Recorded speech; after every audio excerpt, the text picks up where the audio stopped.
Hi hello everyone, welcome back to our YouTube channel. അപ്പോൾ ഇന്ന് കുറച്ച് കാര്യങ്ങൾ പറയാൻ വേണ്ടിയിട്ടാണ് ഈ ഒരു വീഡിയോ ചെയ്യുന്നത്. കുറേ നാളായി ഇങ്ങനത്തെ ലോങ് വീഡിയോ ഒക്കെ ചെയ്തിട്ട്. അപ്പോൾ ഇത് അങ്ങനെ ഒരു ലോങ് വീഡിയോ ആണ്. എത്രത്തോളം ലോങ് ആവുമെന്ന് അറിയാൻ പാടില്ല. എന്നാലും ഷോർട്സിലൊന്നും നിൽക്കത്തില്ല എന്നറിയാം. ഷോർട്സ് ആയിട്ട് ഓൾറെഡി ഇതിനെക്കുറിച്ച് പറഞ്ഞ് ഞാൻ ചെയ്തിട്ടുണ്ടായിരുന്നു. അപ്പോൾ ഷോർട്സിലൊന്നും ഇത് നിൽക്കത്തില്ല എന്ന് എനിക്ക് നല്ല ബോധ്യമുണ്ട്. അതുകൊണ്ടാണ് ഇങ്ങനെ ഒരു ലോങ് വീഡിയോ ചെയ്യുന്നത് കേട്ടോ. അപ്പോൾ ഇതിൽ മെയിൻ ആയിട്ടുള്ള കണ്ടന്റ് ഞാൻ എന്താണ് വീഡിയോ ചെയ്യാത്തത്, എന്താ വീഡിയോ ഇടാത്തത് എന്നൊക്കെ ചോദിച്ചിട്ട് ഒരുപാട് പേര് വന്ന് നേരിട്ടാണെങ്കിലും അതേപോലെ തന്നെ മെസ്സേജ് പോട്ടെ യൂട്യൂബിൽ കമന്റ് ആയിട്ടും വന്ന് ചോദിക്കാനുണ്ട്. അത് ഞാൻ അതിനൊരു റിപ്ലൈ ആയിട്ടാണ് ഈ ഒരു വീഡിയോ ചെയ്യുന്നത്. പിന്നെ കുറച്ച് കാര്യങ്ങൾ പറയാനും കൂടി ഉണ്ട്, അതിക്ക് വേണ്ടിയിട്ടാണ് ഈ ഒരു വീഡിയോ ചെയ്യുന്നത് കേട്ടോ. അപ്പോൾ മെയിനായിട്ട് ഞാൻ വീഡിയോ ചെയ്യാത്തത് എന്താണെന്നുള്ള ക്വസ്റ്റ്യൻ ആട്ടോ ഞാൻ ഇവിടെ ആൻസർ ചെയ്യാൻ വേണ്ടി പോകുന്നത്. വേറൊന്നുമില്ല, വലിയ കോംപ്ലിക്കേറ്റഡ് ആയിട്ടുള്ള കാര്യങ്ങളൊന്നുമല്ല. എൻ്റെ വർച്ചിലൊക്കെ കേട്ട് കഴിഞ്ഞാൽ കോംപ്ലിക്കേറ്റഡ് ഒക്കെ ആയിട്ട് ഫീൽ ചെയ്യും, പക്ഷെ കോംപ്ലിക്കേറ്റഡ് ആയിട്ടുള്ള കാര്യങ്ങളൊന്നും ഇല്ല കേട്ടോ. മെയിനായിട്ട് ഞാൻ വീഡിയോ ചെയ്യാത്തതിൻ്റെ റീസൺ എന്താണെന്ന് വെച്ചിട്ടുണ്ടെങ്കിൽ എൻ്റെ ഹെൽത്ത് ഭയങ്കര വീക്കായിരുന്നു കേട്ടോ. ഒരു വയറുവേദനയിൽ തുടങ്ങി ഇപ്പം എവിടം വരെ എത്തി നിൽക്കണമെന്ന് എനിക്ക് പോലും ആലോചിച്ചിട്ടൊരു പിടിയില്ല. എനിക്കാണെങ്കിൽ തലക്ക് ഭ്രാന്തെടുത്ത് നിൽക്കണ കൂട്ടാണ് നിൽക്കണത്. ഇപ്പോഴും അതിൻ്റെ ആ ഒരു അസുഖങ്ങളുടെ ഒരു ആഫ്റ്റർ എഫക്റ്റ് എന്ന് പറയില്ലേ, നമുക്ക് ഇങ്ങനെ തലയൊക്കെ മന്നിച്ച് ഇങ്ങനെ മാനത്തേട്ട് നോക്കി ഇങ്ങനെ മന്നിച്ചിരിക്കുന്ന അവസ്ഥയില്ലേ, ആ ഒരു അവസ്ഥ ഇടക്കിടക്ക് എനിക്ക് ഇങ്ങനെ വന്നിട്ടുണ്ട്. ഈ അസുഖങ്ങൾ മാറിയിട്ടാണെങ്കിലും എനിക്ക് അതിൻ്റെ ഒരു മന്നിപ്പ് പോണില്ല. എൻ്റെ തലക്കാത്തൊക്കെ ഇങ്ങനെ എന്തോ ഒരു ഭാരം ഒരിക്കലും ഫീലാണ് എനിക്ക് ഇപ്പോൾ ഈ വീഡിയോ എടുക്കുമ്പോൾ പോലും എനിക്ക് അങ്ങനെ തന്നെയാണ്. പിന്നെ ഞാൻ അത്യാവശ്യം നല്ല രീതിക്ക് വെയിറ്റ് ലോസ് ആയി പോയി. ഏകദേശം ഒരു 8 കിലോത്തോളം ഞാൻ കുറഞ്ഞു പോയിട്ടുണ്ട് കേട്ടോ. പക്ഷെ കുറഞ്ഞത് നല്ലതാണ്. പക്ഷെ ഇങ്ങനെ ഒരു ഹെൽത്തി ആയിട്ട് കുറയുകയാണെങ്കിൽ കുഴപ്പമില്ല. ഇതൊരു അസുഖമൊക്കെ വന്നിട്ട് കുറഞ്ഞേക്കണോണ്ട് എനിക്ക് ഭയങ്കര ബുദ്ധിമുട്ടുണ്ട്.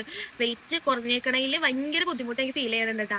ഇത് ഞാൻ ഫുഡ് കൺട്രോൾ ചെയ്തോ അല്ലെങ്കിൽ എക്സസൈസ് ചെയ്തിട്ടോ കുറഞ്ഞേക്കണതല്ല എൻ്റെ ഈ വെയിറ്റ്.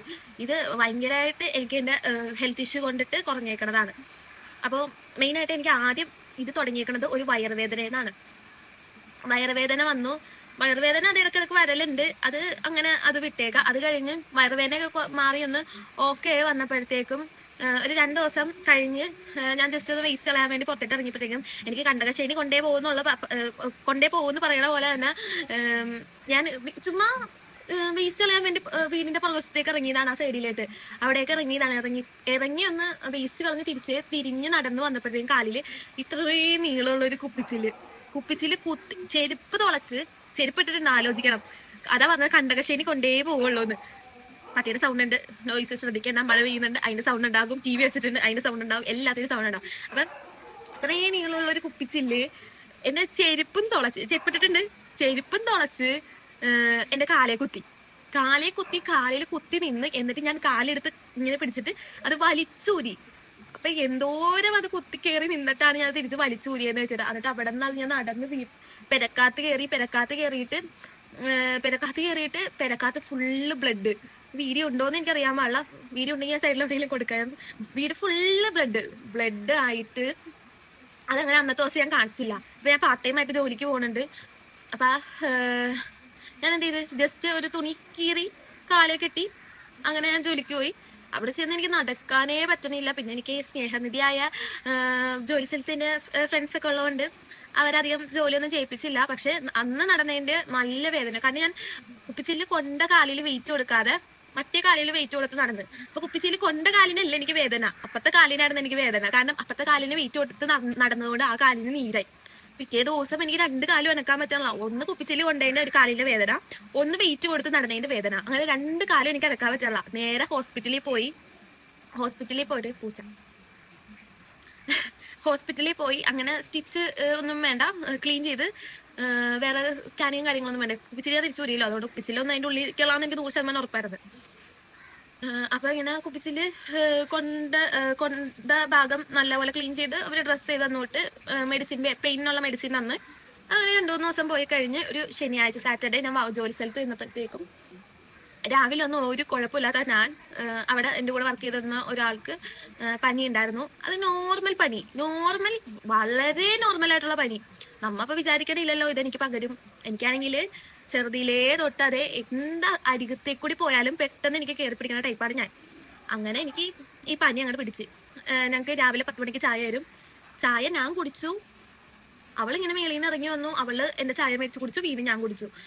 ഏകദേശം ഒരു 1/2 മണിക്കൂർ കഴിഞ്ഞപ്പോഴത്തേക്കും അവക്ക് തലവേദന ഉണ്ടായിരുന്നു. അപ്പൊ എനിക്കും അതേപോലെ തന്നെ തലവേദന വന്നു. അപ്പൊ ഞങ്ങൾ ഡോളൊക്കെ അവൾക്ക് ആദ്യം ഡോളോ മേടിച്ചു കൊടുത്തു. അതായത് എനിക്ക് ഡോളോ മേടിക്കാനായിട്ട് ഒരു നിവർത്തിയില്ല. അവസാനം എൻ്റെ ഒരു ഫ്രണ്ടിനെ വിളിച്ചു വരുത്തി ഞാൻ ഡോളോ കഴിച്ചു. അങ്ങനെ എനിക്ക് പനി എക്സ്ട്രീമായിട്ട് കൂടി. കാരണം ഡോളോ അന്വേഷിച്ച് നടക്കുകയാണ് എനിക്ക് വേണ്ടി. ആദ്യം അവൾക്ക് മേടിച്ചു കൊടുത്തു, അത് കഴിഞ്ഞിട്ടാണ് എനിക്ക് പനി വന്നത്. പനിയല്ല, തലവേദന വന്നത്. അപ്പൊ എനിക്ക് ഏകദേശം മനസ്സിലായി പനിക്കുള്ള ഒരു ലക്ഷണമാണ് എന്ന് എനിക്ക് തോന്നി. എനിക്ക് വന്ന് പിന്നെ ഒരു ഒറ്റ കിടപ്പാണ്. പിന്നെ 5-6 ദിവസത്തേക്ക് എനിക്ക് തല പൊക്കാൻ പറ്റുള്ള. ഇന്ന് മാറും, നാളെ മാറും, മറ്റന്നാൾ മാറും എന്ന് വിചാരിച്ച് ഹോസ്പിറ്റലിൽ പോകുന്നുണ്ട്. 100 ഹോസ്പിറ്റലിൽ കയറി ഇറങ്ങുന്നുണ്ട്. പക്ഷെ അങ്ങനെ മാറല. അവസാനം എന്ത് ചെയ്ത്, അത് പനി മാത്രമാണെങ്കിൽ വേണ്ടില്ല, തലവേദനയുണ്ട്. അത് കഴിഞ്ഞ് നോർമൽ പനിയാണെന്ന് വിചാരിച്ച് ഹോസ്പിറ്റലിൽ കാണിച്ചു. വൈറൽ ഫീവർ ആണെന്ന് പറഞ്ഞു. അതിനുള്ള മെഡിസിൻ തന്നു. അപ്പം അങ്ങനെ വൈറൽ ഫീവറിന് മെഡിസിൻ തന്നു. പിന്നെ തൊണ്ടയിൽ ഇങ്ങനെ ചെറുതായിട്ട് ഇങ്ങനെ ഈ വായ്പോളം വരൂലേ, അതേപോലെ തൊണ്ടയിലൊക്കെ ആകെ വന്നിട്ടുണ്ടായിരുന്നു. അങ്ങനെ അതിന്റെ മെഡിസിൻ തന്നു. അങ്ങനെ അത് കഴിച്ചുകൊണ്ടിരിക്കുന്ന ടൈമില് എന്ത് ചെയ്തോ കുറയണില്ല. വൈറൽ ഫീവർ ആണെന്ന് തന്നെ കരുതിക്കൊണ്ടിരിക്കണേ. എന്ത് ചെയ്തോ കുറയണില്ല. നോർമൽ ഒരു പനി വന്ന ആളാന്ന് ആലോചിക്കണം കേട്ടോ. എവിടം വരെയും പോണേന്ന് ഈ ഒരു കഥ കഴിയുമ്പോൾ മനസ്സിലാവും. വൈറൽ ഫീവർ ആന്ന് പറഞ്ഞു.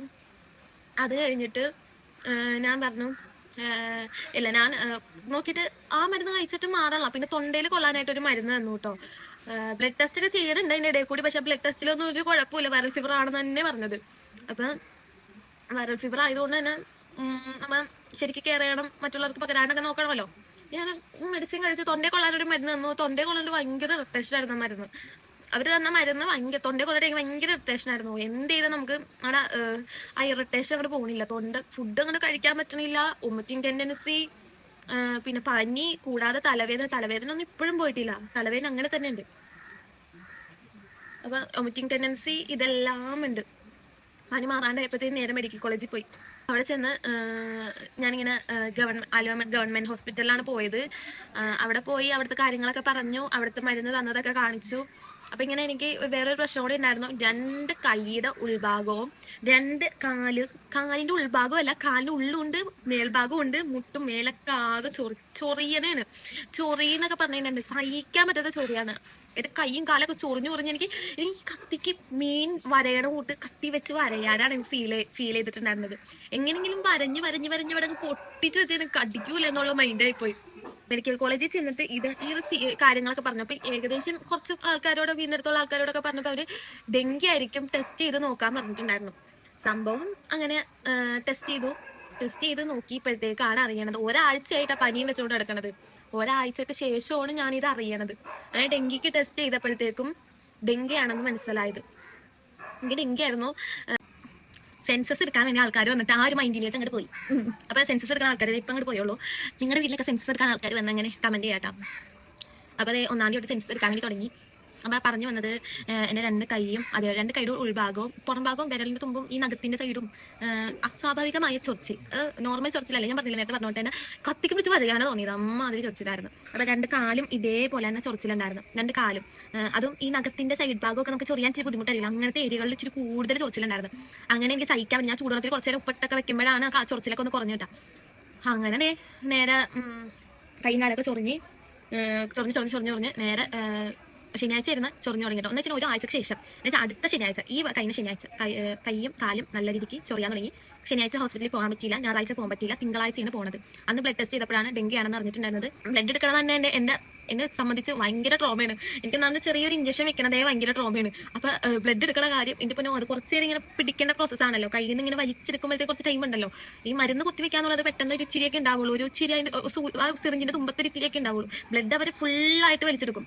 അപ്പൊ അത്രയും ടൈമൊക്കെ ഈ സൂചി എന്റെ കയ്യിലിരിക്കുന്നത് എനിക്ക് ഭയങ്കര ട്രോമയായിട്ടുള്ള കാര്യം. അപ്പൊ ഇങ്ങനെ 2-3 പ്രാവശ്യം എന്റെ കയ്യിലെ ബ്ലഡൊക്കെ ഊറ്റിയെടുത്തു. ഈ ഒരു പനി വന്നതിന് ശേഷം അങ്ങനെ 2-3 പ്രാവശ്യം ടെസ്റ്റ് ഒക്കെ ചെയ്തു.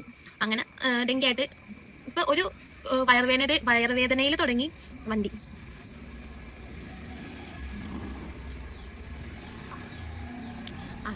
അപ്പൊ പറഞ്ഞു വന്നത്, വണ്ടികൾ അങ്ങോട്ട് ഇങ്ങനെ പോകുന്നുണ്ട്.